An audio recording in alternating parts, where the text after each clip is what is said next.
Dobit ćete, vjerujem, inspiraciju i za fotografiranje nakon što vidite ovu fotografiju, sjajnu fotografiju trenutno iza mojih leđa. A i autor fotografije Vožnja kroz ledenu šumu je s nama, to je gospodin Tomislav Vejić. Dobro jutro. Dobro jutro. Inače, inženjer prometa, ali i fotograf već dugi niz godina. Pa, skoro 40 godina u biti, od malih nogu. Pa vidiš da ne može si pomoći pa slika ceste cijelo vrijeme, ili inženjer prometa, tako da... Da, to je zapravo spoj. I to je dovelo do nagrade. Do nagrade. To je međunarodna nagrada.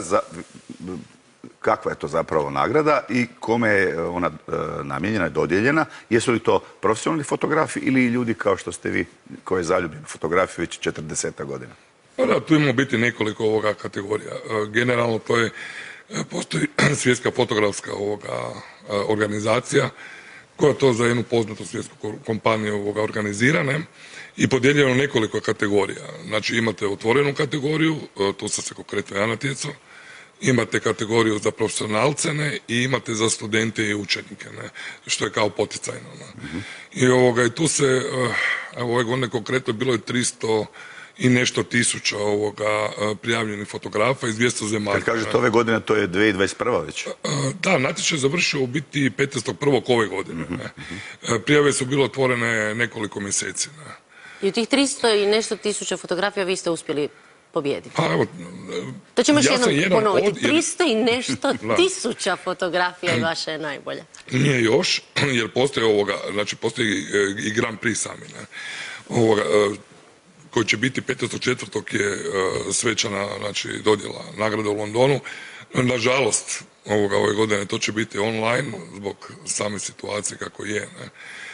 S time da ja sam imao prilike, pošto nisam jedini iz Hrvatske, bio je prije kolega iz Međimurja, Petar Sabol, on je isto prije 2 godine, ako se ne varam, isto on je odličan fotograf, recimo makro životinskog svijeta, detalja. Isto se natjecao, tako da interesantno je zato što stvarno uđete u krug gdje je izuzetno puno ljudi i definitivno je čast biti onako kad vas neko u toj masi fotografa prepozna vašu fotografiju. Dobro, sad vidjet ćemo kasnije neke druge vaše fotografije, dugo se bavite i putujete svijetom. Ovu ste nekako dronom je to snimljeno ili kako je to napravljeno? Pa da, to je dron. To je u Gorskom Kotaru? Je, to je konkretno fotografirano između Delnica, na putu između Delnica i Mrkopja. Znači u Sungeru? Točno u Sungeru, da. Da, mislim, to je, ko pozna Gorski Kotar, evo ja ga stvarno poznam ko svoj džep, jer kad odete u Gorski Kotar, to je odmor za mozak, doslovno. Maknete se od svakodnevice urbane i dođete u mir i tišinu. A tamo postoji ta jedna specifična šuma jela, koje su ogromne, znači 40 metara, i kad se vozite autom kroz to, imate osjećaj ako idete kroz tunel neki. Da. I ljeti je lijepo, a kamoli ovako kad ste uspjeli loviti da je malo i snijega bilo. Ali zapravo vi ste baš čekali taj trenutak. Ja sam uvijek mislila da fotografije najljepše, najbolje ispadnu spontano, ali vi ste ovo planirali i to dugo. Pa da, to je jedno u biti mišljenje. Fotografija nije klik. Je u konačnici, je klik, je to dijelić zamrznog tog vremena, ali većina fotografa promišlja o tome šta i kako napraviti. Jer često puta, recimo, meni se znalo desiti da dođem na neku lokaciju koja mi se jako svidi, ali jednostavno u tom trenutku vam je, recimo to je bilo ujutro, i svjetlo nije bilo to. I pretpostavite da će popodne svjetlo biti puno bolje padat, znači dobit ćete puno ljepše sjene, bit će puno interesantnije. Radi toga je to. U svakoj fotografiji se u biti dosta promišlja. Čak i nekoliko puta dolazite negdje da dobite ono što želite. Ovo ste planirali 2 godine? Je. Jer evo, 2 godine nije bilo snijega u biti.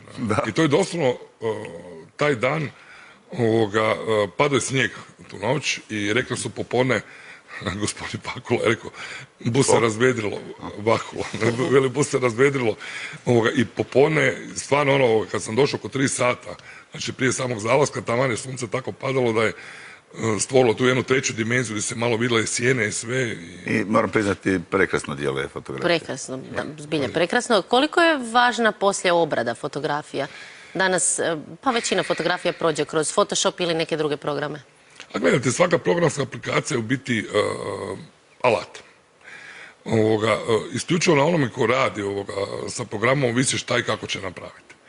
Vi možete, ajmo reći, malo poboljšati, tipa kontraste, malo boju dodati, tako neke stvari, ne, znači, jer sami fotoaparat nikad ne može zabilježiti idealno, znači idealni kontrast. Nekad se nije moglo muljati. Pa, znate šta, tu dosta mi fotografi raspravljamo o tome, ali ne bi se baš složio. Jer ja sam počeo velim kao mali, znači gdje sam sa crno-bijelom fotografijom krenuo i kad ste razvijali fotografiju, onda ste isto imali razne trikove pod, recimo, dobiti mekše svjetlo, pa dodate mazne mami čarapu pa stavim na objektiv, kad sam osvjetljavao pozitivne u kupaoni, kad sam radio to poplinac. Tako da, Photoshop, odnosno aplikacija, samo modernije sredstvo. Upravo gledamo jedan most koji je oštećen u potresu, ali još uvijek tu stoji, sisački, koliko vidim, stari, jel? Da, to je fotografija prije 3 godine. Imao sam čast da me poznati sisački fotograf, gospodin Arbe, mi je omogućio da fotografiram industrijsku baštinu Siska. Zajedno sa još nekoliko poznatih fotografa, Janko Bele, Stanko Abadžić, i svi smo mi radili, znači, iste lokacije i onda to prezentirali. Prilikom otvaranja izložbe baš je padao tu večer snijeg, ne. Kako sam došao malo ranije, rekao, ajmo nekaj napraviti neku fotku i stvarno, evo, ispalo je baš posebno. Meni je izuzetno draga fotografija. I moram priznati da ste jedan od rijetkih fotografa koji na svakoj drugoj fotografiji ima snijega, nije ga dugo bilo u ovim krajevima. Baš volite snijeg. Pa volim, evo. Prije ono sam čak išao na Artik, znači na sami početak sjevernog pola, na Svalbard, to je jedno otočje. Eto što nedostatak snijega u Hrvatskoj učini, čovjek ode do Arktika. Da. Inače ste puno putovali upravo zbog fotografije i fotografiranja. I baš ste bili na tim nekim lokacijama na koje ne idu obični. Pa je, ovoj godine sam trebao ići na Antarktik, u stvari Čile, pa Antarktik, da, ovo je jedna fotografija, meni je jako draga kad se išao na Unije. Znači gdje je čovjek koji živi tamo sa malim kad se vozio. Trebao se ići u Čile i u Antarktik, na Antarktik, ali eto, splet okolnosti. Znamo što se dogodilo, da.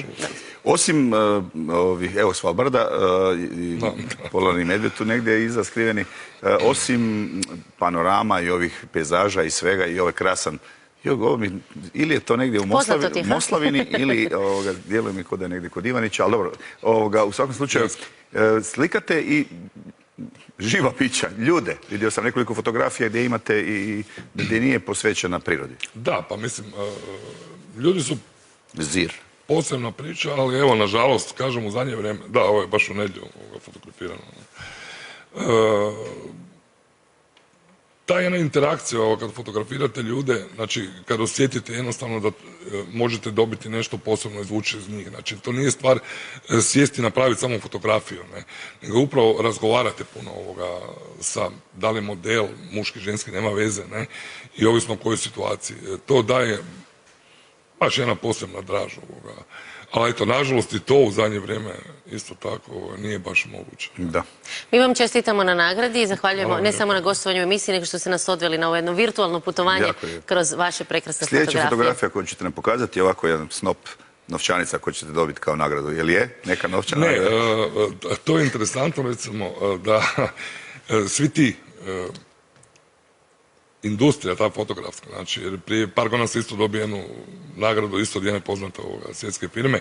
Naravno, oni vam ne daju novčane nagrade, nego daju nagrade u opremi. Ali što je u principu meni barem je ista stvar, jer nažalost slon sam padanje, lomljenje opreme, tako da sam u nekoliko zadnjih godina dosta toga i potrgao. Evo onda, svježa oprema nek vam posluži za sljedeći dolazak i nove krasne fotografije diljem svijeta ovoga puta. Ja se nadam da će biti i osvojeni Grand Prix. Nadam se. Hvala vam. Hvala lijepo.